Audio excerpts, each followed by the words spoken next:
What's up, Rovers? It's, well over 1 week late almost too, but I finished Brant's guide. I'm sorry it took this long, but I've been having some IRL stuff and technical issues like my PC break-in, but the TLDR is Brant has a lot of good, and he also has some issues to be aware of. Don't worry, we'll go over all of it in this video. Either way, he's still our first husbando banner in a while, and well, he's hot. He heals, he DPS, he shields, and he buffs. He also deals DPS, and did I mention DPS? Today's guide has taken over 50 hours to make. Actually, I'd say this one is closing in on 70. If you found this video helpful, feel free to leave a like or subscribe. As a reminder, full team breakdowns have been moved to a separate video follow-up. This guide will still mention his best teammates and how the teams play, but nuances on gearing and rotations will be saved for the next video. Just be aware that Brant is very flexible, so you can plug and play him almost everywhere. We'll cover Brant's team role and main mechanics first, then the typical deeper dive. Forte priorities come after, and then echo stuff. Main stats, substats, and I know some of you will be wondering how Molten Rift compares to Tidebreaking Courage. Don't worry, we'll get there. Then we have weapon comparisons, including some long-term alternative builds, endgame stat goals, and his sequences breakdown. We'll end with his rotations and the variations, and a short summary of his team setup, so let's dive right in. Brant fits in the role as a sub-DPS, however he doesn't follow the rules of a normal sub-DPS. He has higher than normal rotation damage, almost as high as Changli's, while healing and shielding the team has a buffing outro and quickswap friendly fast rotations. In other words, a jack of all trades. Some might think that jack of all trades makes him prone to power creep, since he doesn't specialize in a rule. The thing is, I actually believe Brant is almost overtuned. His raw DPS in a good rotation is almost as high as Phoebe and Carlotta. Notice I said DPS, not DPR, or damage per rotation. He's very bursty and doesn't want to overstay his intended field time. It makes him very plug and play in almost any team. He's basically Changli 2.0, with smaller AoE but less prone to damage loss and much less base field time requirements, albeit less cancel windows. Thus, easier to play. None of his moveset is locked behind big timers except his Liberation, which is used to double his Forte generation speed and grant stronger attack buffs. This means he's very lenient to alternate rotations and barely punishes mistakes. For downsides, he deals better damage and produces Forte and Concerto faster in the air versus ground, which limits playstyles, has minor targeting issues, and rather annoying build requirements. He also has the biggest gap seen on signature versus non-signature weapon, but there are workarounds for this I'll explain later. As a high DPS unit that also heals and shields, Brant is the second entry of Verina into making DualDPS and TripleDPS teams more accessible to the player base, by consolidating both the healer support and sub-DPS roles. Of course, he also works fine in traditional non-swap, or what I like to call Conga line teams, where each unit buffs the next you swap to, like the popular Sanhua, Brant, or Changli teams. So how does Brant work? As explained earlier, Brant is a sub-DPS with higher than normal damage, that also aspires to fill your healer and shield role at the same time, which is literally doing everything. And for players that are more experienced, his heal and shields may not seem needed, but know that his personal damage is high enough to justify his team slot regardless of his defensive kit. In quickswap teams, he will typically fill either the second DPS slot or even third DPS slot if that's what you play. His heals come from casting his Liberation and filling each quarter of his Forte bar by attacking, whereas his shield comes from consuming his full Forte bar with a special skill. He provides just as much survivability as Shorekeeper and Verina, however it comes split as half shields, half health. Shields are tracked per character, thus losing shield on one will not affect the shields on another. This also means Brant isn't entirely reliant on his ult for providing defensive utility. A good Brant rotation will keep your team healed up and shielded at all times for normal content. However, a Hologram 6 can still 1 to 2 shot a shield, so be aware. The Forte bar fills 2 to 3 times faster when attacking in the air versus ground, so you will always prioritize being in the air with Brant. Casting his intro Liberation resets him to the air for easier rotations. Each aerial attack consists of a lunge in for hits, then a hold to spin move for aerial 1 or 2, and then an ending flip move as he exits back out.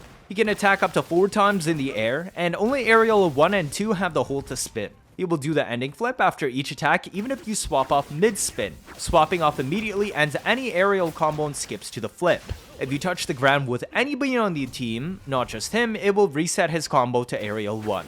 He can only dodge once midair, but this resets with every flip attack he does at the end of each aerial move. Note that dodge counters cannot be used while Brant is in the air, but they aren't that useful anyways. Dodges themselves still work in the air. Now, counters produce less Forte than just continuing more ordinary aerial attacks after the dodge. Finally, Brant is our first unit with stat conversion. He turns ER into flat attack. A lot of flat attack. Basically, each ER percent roll is worth roughly 2 to 2.5 times attack percent rolls. This makes ER his most important stat because it's both used to scale his attack, be able to cast his expensive ult, and on the Tidebreaking Courage Echo set, activating the full 5-piece effect. This also massively dilutes attack itself, making attack percent and attack flat quite undesirable as substats on Brant.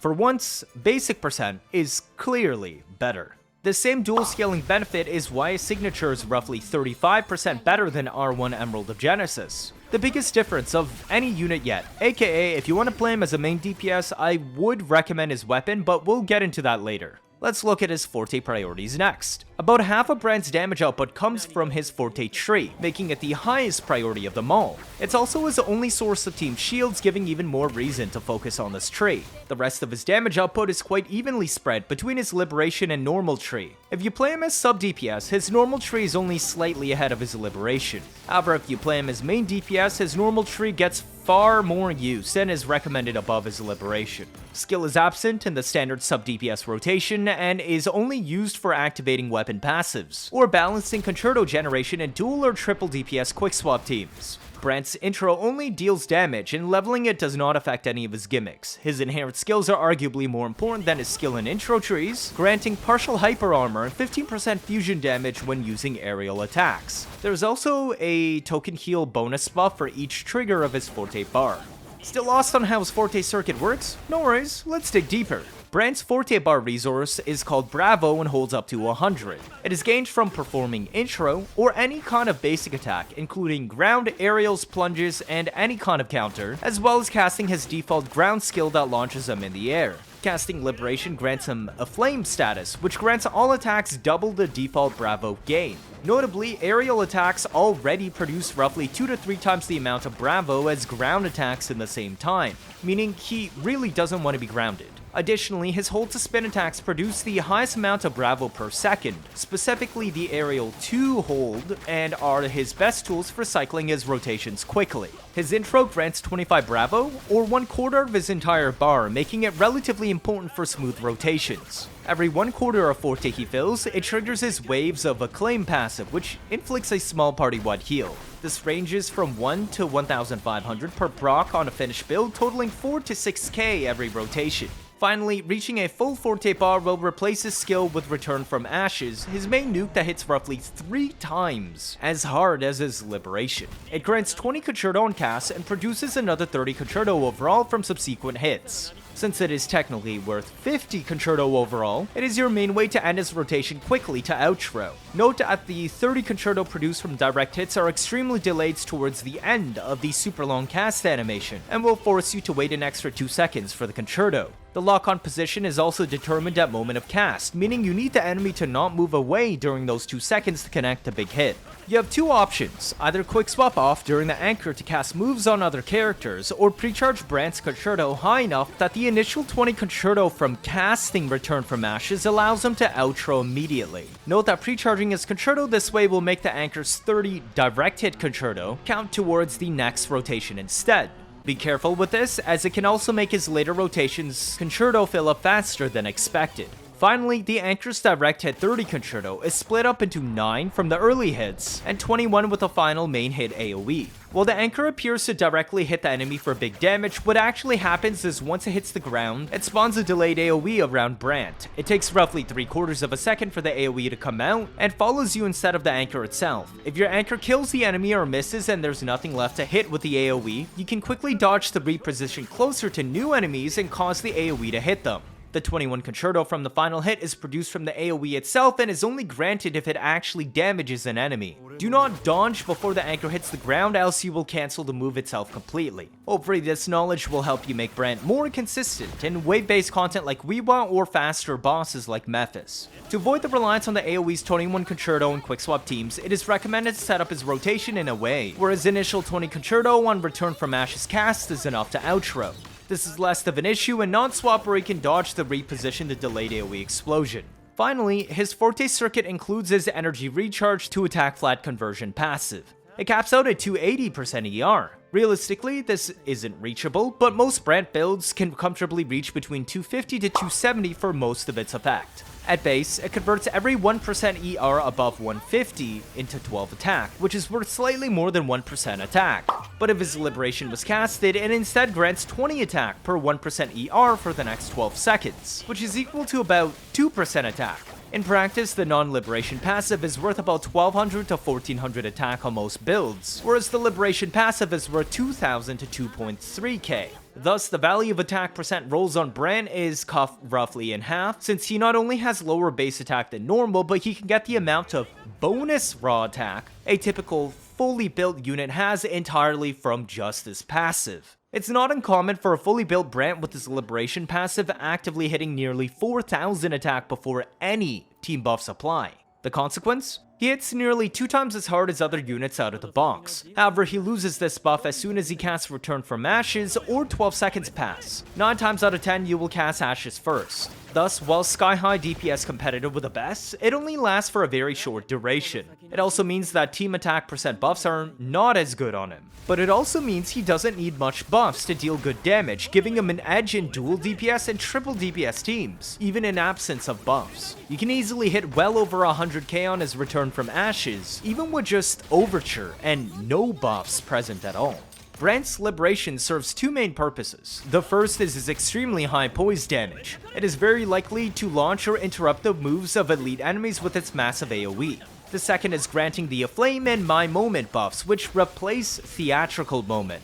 This is the stronger ER conversion passive, where you get 20 attack per 1% ER instead of 12. Aflame grants your basic attacks, skill casts, and aerials double the Forte generation, so you can reach your Return from Ashes cast sooner. Both passives only last for 12 seconds or until you cast Return from Ashes. In most teams, Ashes will come first, and note that the buffs do not expire on cast until all of Ashes damage is dealt. Additionally, it will reset you into an aerial state after cast, allowing you to immediately begin his aerial attacks for faster Forte generation. Note that his Liberation has a habit of putting you at the furthest possible point from the original impact of the move, at the very edge of his aerial attack range. This means if the closest enemy to you on Liberation cast was the enemy it targeted, there might be nothing in range to hit afterwards if the enemy survives and moves just a tiny bit away. This will force you to land when you miss your aerial, slowing your rotation down. Additionally, if your Liberation kills the target, your position will not reset to be in range of other enemies, meaning you might still be out of range afterwards.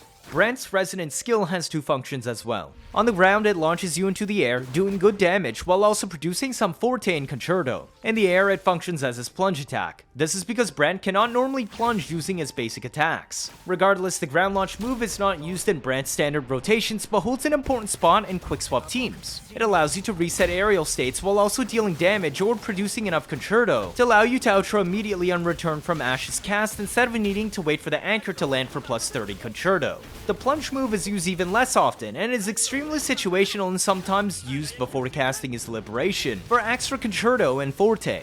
Brant's normal attack consists of 2 states, ground versus air. You never want to use his basics on the ground, like ever. It's only used by accident or when you screw up and need to finish his rotation. Otherwise, you should always jump or skill cast to launch yourself back in the air if it isn't on cooldown. His aerial attacks consist of 4 stages. Each stage includes him swinging into enemies and ends by flying back out with a flip to shoot his enemies. He has only 1 dodge in the air, but is refreshed by performing a flip at the end of each aerial attack. Aerial 1 and 2 can be held down to do an extended spin similar to Camellia. These aerial charge moves have the highest amount of Forte production on its kit, especially aerial 2 charge. Thus, if you're staying on field with them, you should always prioritize using the hold to spin aerials. In Quickswap, it depends on how much field time you can afford to give him, as his non-hold aerials can be swapped off the instant you start the cast, and it will do both the swing in hit and the exiting flip attack. If you swap off during his hold to spin move, it will instantly cancel into a flip. Thus, only stay on field with Brant as long as you need on Quickswap. Every single time anybody on the team touches the ground, including other teammates, swapping back to Brant will reset his combo to Aerial 1. This can be used to your advantage to avoid casting Aerial 4, which is a ground swing that is super slow and has delayed Forte generation slower than the move itself, and you want to avoid it at all costs unless you're forced to do it. If it does happen, cast skill to launch yourself back in the air. There's also one awkward bug that softlocks Brant, which mostly applies to quick swaps. If you kill the target he was hitting with someone else and swap back before his animation completes, he'll be unable to use any attacks. You can only plunge, cast ult, which you probably already casted, or swap off. Brant's intro also does two things. It grants him 25 Bravo, or 1/4 of his bar, and puts him in aerial state, starting with aerial 2 so long as he doesn't touch the ground or swap out. Honestly, the aerial 2 skip ahead isn't as important in quick swap teams, as he'll reset to aerial 1 at least once per rotation from swapping off or your teammates touching the ground or him touching the ground, and you absolutely want to avoid casting aerial 4 usually anyways. His intro can somehow miss for some reason too if in range, and I've had it miss on not just Bringle, which admittedly has a horrible hitbox, but also on 3-cost herons or other lifted enemies in the air. Now, I would say about 1 out of every 30 to 50 intros on Brant will fail to connect for basically no reason. For Bringle in particular, combined with its horrible hitbox, he will miss his intro about 1/4 of the time. Just be careful about this, as it means you will be minus 25 Bravo.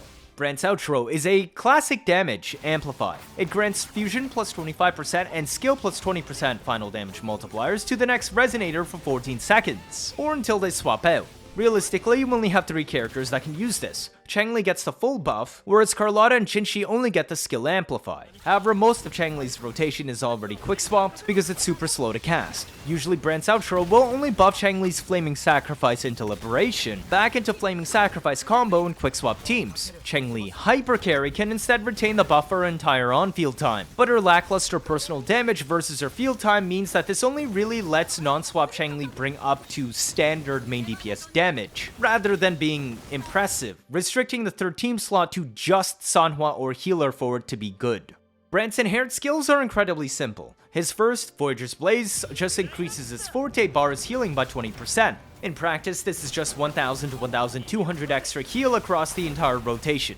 Basically, nothing. His other inherent skill, Trial by Fire and Tide, grants partial hyper armor, and plus 15% fusion bonus during mid-air attacks. This exclusively includes his aerial basic chain and does not grant partial hyper armor or the fusion buff to the return from Ash's cast itself. Yes, this move, he has 0 immunity to interruption as 0 because the passive does not apply to it. You need S1 for that. For minor notes, Brant gives 12% attack and 8% crit rate, comfy and easy to get consistent crits for damage, of which he desperately needs if you're using Sig or Overture.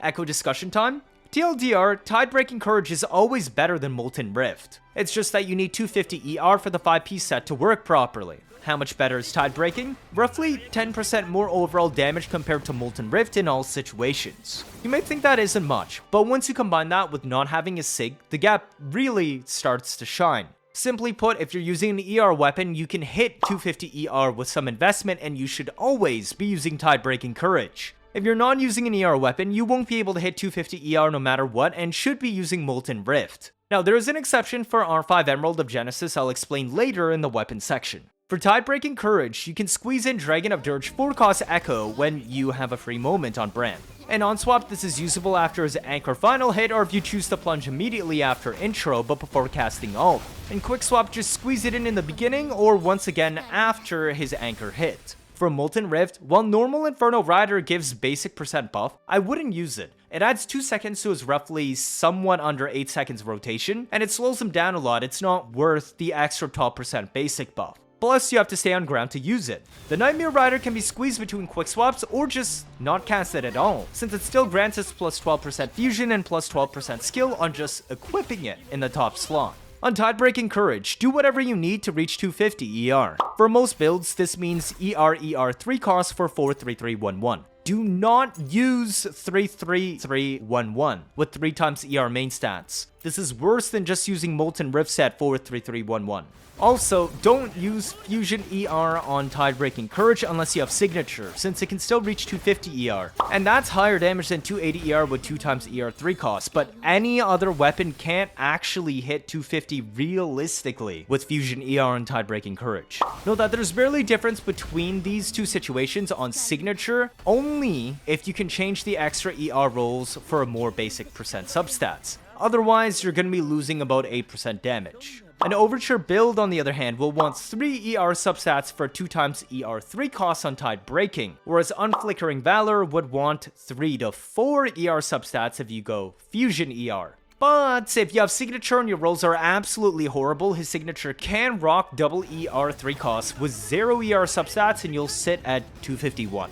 On Molten Rift, you should always use double ER on Brant, unless you're doing a special 2 Forte rotation. This is because a typical Brant team needs at least 200 ER to ult every rotation. Without double ER, he'll never have 200 plus ER unless you're using an ER weapon. And if you're using an ER weapon, well, I mean, you should be using Tidebreaking Courage. For the 2 Forte Brant exception that follows, it only applies to Hypercarry Brant. If you're going to play Brant on Hypercarry, I would recommend just grabbing a Signature to play Tidebreaking Courage. However, if you do want to play Hypercarry and don't have a Signature and stuck using Molten Rift, he would cast his ult only every other rotation, meaning Fusion ER builds are possible. There's barely damage difference versus double ER for 2 Anchor Brant, so just take the one that has better substats. And for substats in general, basic percent trumps over attack percent and attack flat. This is because his passive provides about 2000 attack for free, and Brant is also 75% basic damage distribution. This causes diminishing returns and cuts the value of attack bonuses in Brant roughly in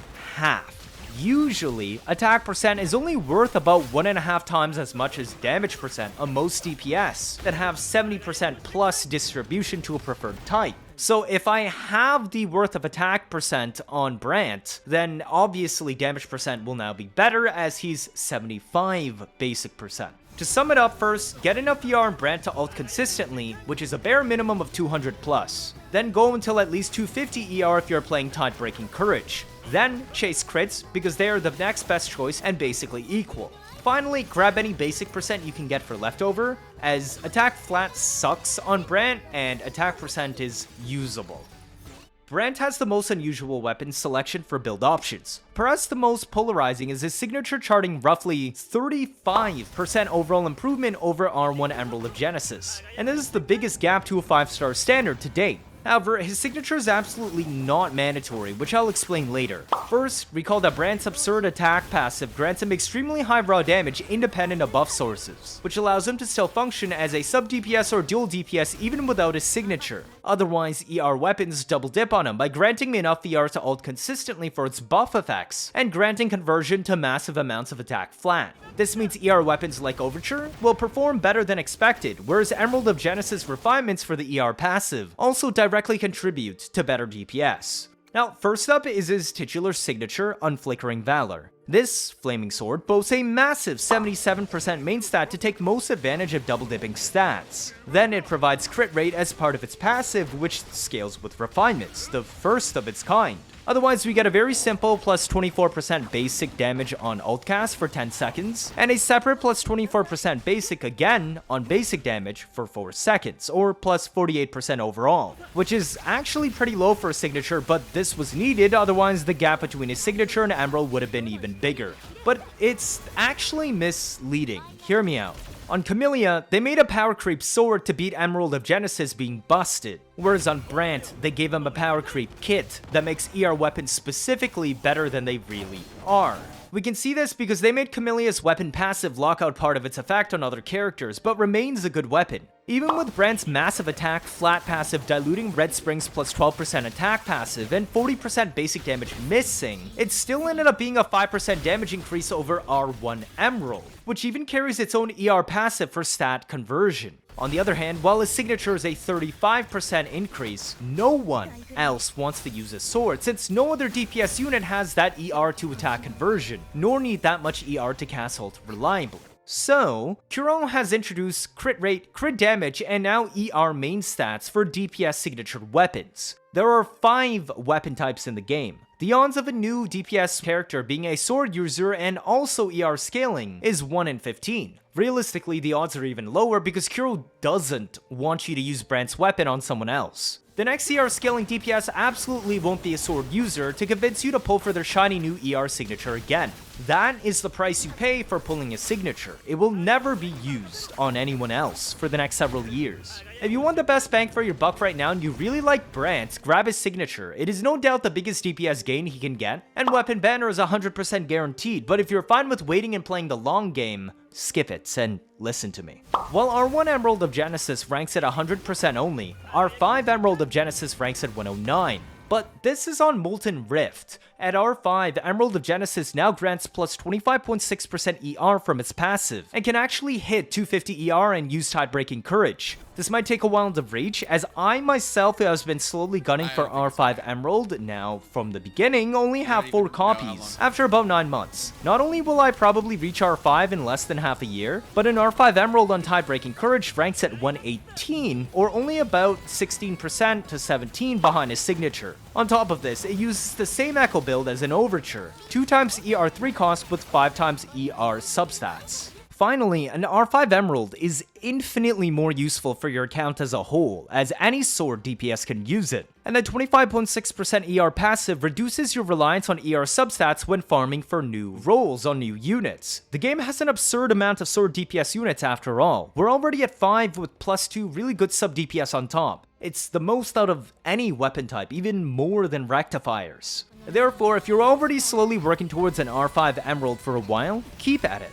You'll have something almost as strong as a signature soon that everyone can use. If you haven't started your journey to R5 Emerald yet, it might take a lot longer for you to reach it, and you'll have to seriously consider whether or not you want a signature. For alternative options, Blazing Brilliance actually sucks on Brant. He deals almost 0 skill damage if at all, and falls behind Emerald's baked-in ER passive that scales better than normal on Brant. Overture remains the best budget option, parsing 92% on entry-level builds, and 97% on ideal setups. If you're adamant on using Overture, note that you can slowly work towards that R5 Emerald on Tidebreaking Courage I talked about earlier, and reuse the same Echo build. Just make sure you're getting at least 50.4% ER from substats once you do the swap. Don't bother using other 4-star swords on Brant. They aren't any better than Overture, and if you don't have Overture, you probably still have an Emerald of Genesis to spare on a generic Molten Rift DPS set. Now, the following section applies exclusively to Brant Hypercarry on a 2-anchor rotation. This means you cycle your healer and your buffers only once for every 2 rotations Brant does. I've updated the sheet with a better 2-anchor Brant rotation after talking to some other TCs that has much better team DPS.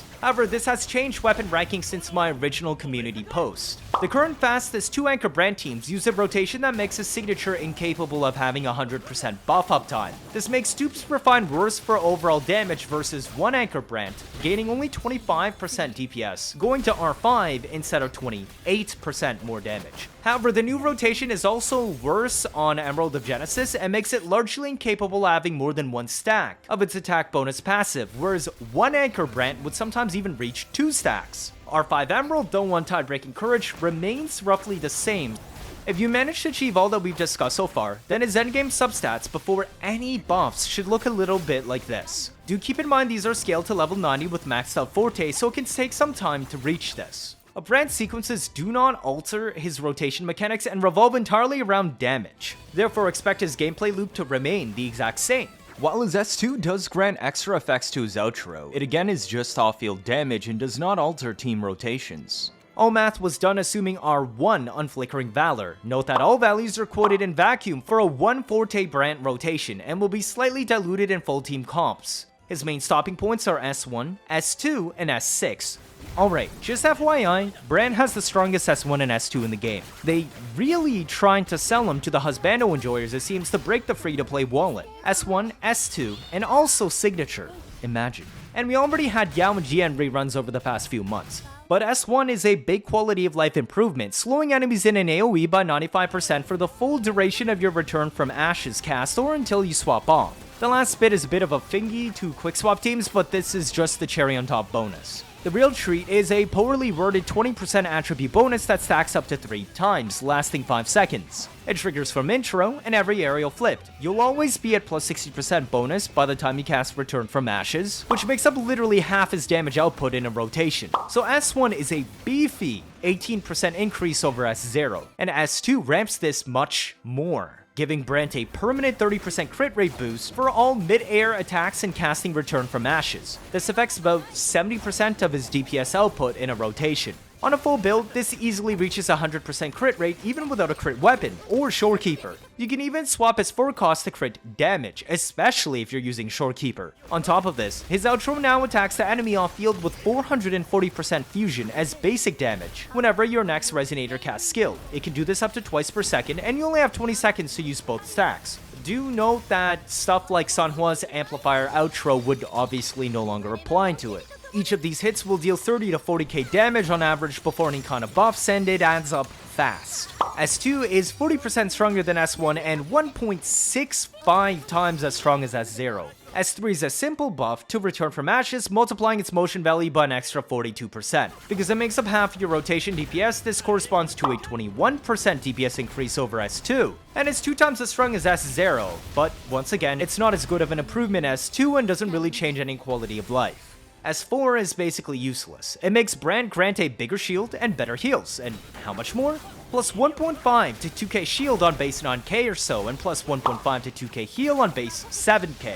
Literally nothing, and also doesn't increase its DPS. S5 is as usual and just a stepping stone to S6, granting a small 15% basic damage bonus whenever he does basic damage. It's always active after his first basic attack. This is just a 4% damage increase over S3 and 2.08 times as strong as S0. S6 is good, but not particularly noteworthy. His aerials now hit 30% harder, and Return from Ashes gains an extra hit equal to 30% of the total motion value. It's worded like this because S3 already granted it a motion value multiplicative increase. Honestly, they could have just said damage dealt of Ashes increased by 30%. The extra hit does not produce any concerto or liberation energy. I would honestly say stop at S2 if you want the best bang for your buck. You get all the quality of life that matters, and it's almost halfway to the DPS improvement of S6. It's time to go over Brant's rotations. He has 3 main variants: the 1 anchor standard fast rotation, the 2 anchor hypercarry rotation, and the Quickswap flex rotations. While the first 2 rotations are rather well defined, I do not have calculations for the Quickswap rotations on Spreadsheet, because their entire point is flexibility in the aerial combo options to best match the desired Quickswap windows, while still reaching outro as fast as possible. Brant's strength remains in being able to Quickswap almost any move, while having relatively short field time needed to do almost as much damage as Changli, while also being much easier to play since you can't lose stacks by accident like on Changli.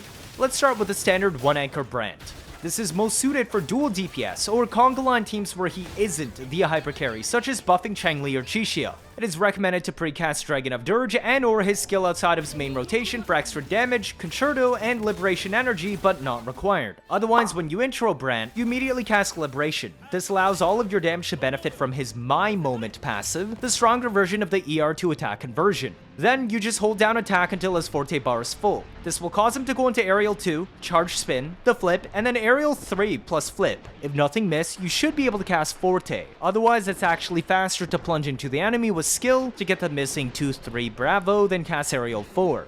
Wait out the Return from Ashes animation, pray that the anchor itself connects the main hitbox so you can outro the AoE. You can quickswap during this move if you want, as it takes over 2 seconds to cast. Remember that if the Ashes anchor kills before the big AoE, you can dodge into new enemies to reposition for better damage and plus 21 concerto. This is why in quickswaps, we don't want to rely on the big anchor hit to outro, as it can kill enemies early and fail, or miss completely on mobile bosses. For 2 anchor Brant, it is assumed you're playing him in a hypercarry role, otherwise the team will rotate too slowly for this rotation to be practical. The idea is to do 2 Brant rotations inside a 1 healer outro buff window, which lasts for 30 seconds. It is similar to the speedrun encore video I made last month, but even faster, where she cycled her liberation twice per Verina or Shorekeeper outro as well. Note that this time, we will only cycle our Sanhua once. Due to the speed required to do this, the only compatible buffers for Brant to pull this off are Sanhua and to a lesser extent, Roccia. Brant wants to double intro in this kind of rotation to fast forward the team, and Sanhua and Roccia are the only 2 buffers for Brant that also don't need their intro. To pull this off, prepare most of your concerto for your buffer in advance, such as Sanhua, and make sure to precast a ground skill on Brant for some Forte.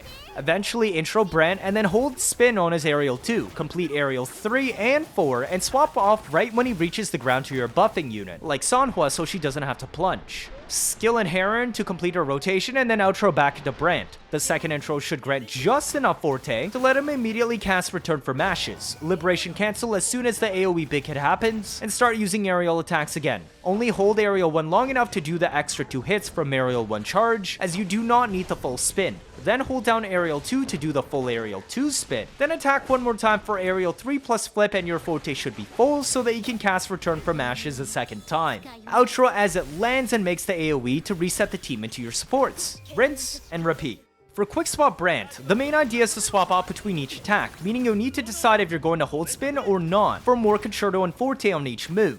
On top of this, precasting ground skill anchors away is super important in all Quickswap teams to pad your concerto. Your goal should be to outro an Ashes cast and not need to wait out the hit to fill the rest of your concerto. There are 3 main ways to do this. For units that can freely play aerial with Brant and only need 1 swap, you can run his normal Liberation into aerial 2 hold into aerial 3 combo and quick swap off while he casts his Forte in midair. For units that need multiple swaps, you can instead forego Brant's intro to fast forward the teammate, like double intro Changli. Brant's own intro in aerial 3 section is replaced with an extra aerial 1 plus charge spin at the bottom, as it produces identical Bravo and Concerto while only being slightly slower. In exchange, you can now completely skip the cast animation of Return from Ashes, making it actually faster. The drawback is this works on high quick swap comps only, since it relies on aerial swap-ins and aerial combo resets.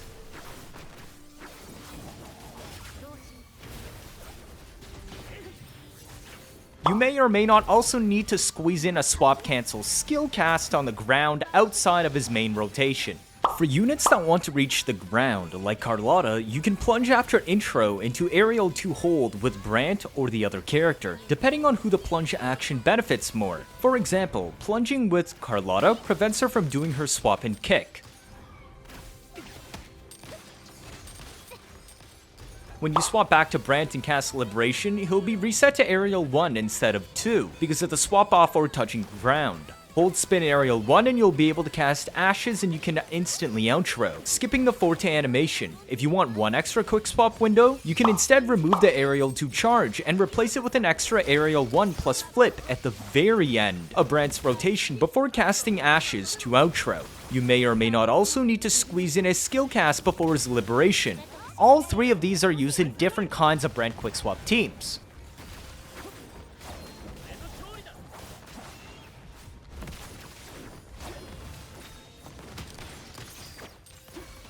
Now, as a reminder, the in-depth version of Brant's team building will be in a separate video since it takes an enormous amount of time to get team data and rotations done. If you want an early peek, I already refined all team rotations in the Brant spreadsheet. He has many teammate options, and this is due to being a short rotation DPS unit, being aerial quickswap compatible, having good damage, several quickswap windows, and being a skill amplifier outro to buff several of our best units such as Jinhsi, Carlotta, or Changli. Because of his immense flexibility as a healer-shielder, a sub-DPS, and viable main DPS, there are many team comps to explore. I will mention them from easiest to hardest, focusing mainly on what each teammate can bring to the table for Brant. He prefers Shorekeeper over Verina due to his own 25 seconds ult cooldown and signature weapon not having larger amounts of crit, making it harder for him to deal consistent damage. Now, do not play Brant with Encore teams. It doesn't work. He quite literally drags the team DPS output down compared to her existing teams, due to being worse than Shorekeeper or Verina on the heal slot and being an unsuitable dual DPS or buffer for her in the second slot since she cannot tolerate being in the air. First up are what I'd like to call the Conga line teams. Cookie cutter, one unit buffs the next who buffs the next. This includes Brant's most common team synergies, Brant Changli alone, and Sanhua Brant Changli. The healer Brant Changli team is generally stronger than Sanhua Brant Changli, but of course requires you to have Shorekeeper, or thus use Verina on the team. Sanhua is particularly simple to use and everybody has her, as well as offering a much stronger buff for Brant in the form of Moonlit Heron plus 38% Amplify Outro, but results in lower damage by not buffing Changli at all. Sanhua serves as the budget version of this team. You simply cycle across each character without any special swaps after the opener, and reset after Changli does her rotation. because Brant fully buffs Changli with his outro, and the team can already rotate in 25 seconds. There's no damage gain found in trying to quickswap Brant and Changli rotations in this kind of team. Brant's signature gives a bigger DPS increase on Sanhua variant versus Shorekeeper, whereas Changli's signature helps out more on the Shorekeeper variant more versus Sanhua. Now next up are the Brant Hypercarry teams. This focuses on jacking up his personal damage high enough to be the main DPS. Note that Brant Hypercarry teams used will be 2 Forte rotations, meaning Brant will cast Return from Ashes twice before the team resets. Therefore, these teams are a little bit harder to play since they depend on you consistently rotating fast. All versions of Brant Hypercarry will use either Verina or Shorekeeper, but Shorekeeper is preferred. The only characters fitting the SubDPS slot are Sanhua and Roccia. I would recommend Sanhua for most situations due to higher consistency and faster rotations. Roccia's Brant is really only for mobbing content where grouping is desired, such as Whimpering Wastes. The idea is to double intro Brant so that you can speed up his rotation to drop anchors faster. Roccia or Sanhua only outro into Brant the second time he takes the field, letting him immediately drop his first Ashes cast before casting his Liberation to speed up charging his Forte bar for a second Ashes cast. Oh my god. Another viable idea is Brant Chixia. He is a better buffer for Chixia than Changli for 2 reasons. Brant rotates faster than Changli to better align team rotation times, and Chixia also deals more skill damage than liberation damage per rotation. Changli amplifies liberation and Brant amplifies skill. Therefore, Brant should both make Chixia teams easier to play with less swaps needed, faster rotations, and higher damage per rotation, leading to a notable DPS gain. Then we have 2 more standard teams that are stronger than the rest. Brant Jinhsi and Brant Carlotta. The Carlotta variant is actually stronger due to the higher raw personal damage from Carlotta, but both the Carlotta and Jinhsi variants can rotate in about 26 seconds and thus are only limited by cooldowns. For Carlotta, the team is barely behind Judge Carlotta because of Brant's much higher personal damage. This mostly makes up for him only granting Carlotta 25% skill amplify. Optional quick swaps can be used to speed up the team and bring it closer to 24 to 25 second rotations. The Jinhsi variant is also quite simple to play and functions identical to Jinhsi in Lin or Jinhsi Jocha, where you always outro Jinhsi into the core attacker to shorten the non-Verina rotation later. The only difference is outroing onto Brant requires you to plunge afterwards before swapping into Verina so she can basic 3-4-5 on the ground. Remember, you don't want to swap to Verina while in the air if she has no Forte, as it prevents her from doing anything until she lands. Finally, we have the TripleDPS quickswap teams. Now, this is interesting, because Brant has amazing damage for a sub-DPS with short field time. This also makes him unsuitable as a main DPS unless you run the 2 Forte rotation due to low damage. But this means he can more easily be slotted into any kind of team as a quick sub-DPS nuke. Since most of his damage scaling comes from his own kit, he is not reliant on external buffs or an insane amount of quick swaps to make his DPS relevant as a sub-DPS. Thus, you can slot Brant as the 3rd unit in any existing dual DPS team to turn it into a triple DPS team. The how to play and what differs between each triple DPS team varies heavily. Therefore, I'll leave a list of all the viable triple DPS teams here in order of strength, but know that the DPS gap between each one is very minor. You'll have to stay tuned for Brant's team building video if you want to see how each one is played. Or, as a reminder, all team rotations are included in my spreadsheets already, including how to play each and every single one of these that I've showed today and the triple DPS. The rest of this video will feature clips from these teams. Thank you so much for watching through this entire video. I hope this Brant guide has been useful for deciding whether to pull on his banner. All my testing can be found in this description and pinned comment. Do feel free to make a copy if you want to change values and test stuff. Cheers! If this is your first time watching, feel free to leave a like or better yet subscribe. Let me know your thoughts down in the comments. Stick around if you want to see interesting videos. You won't miss out on any of that, do you? And that'll be it for this video. Thank you all for watching and I'll see you all next time.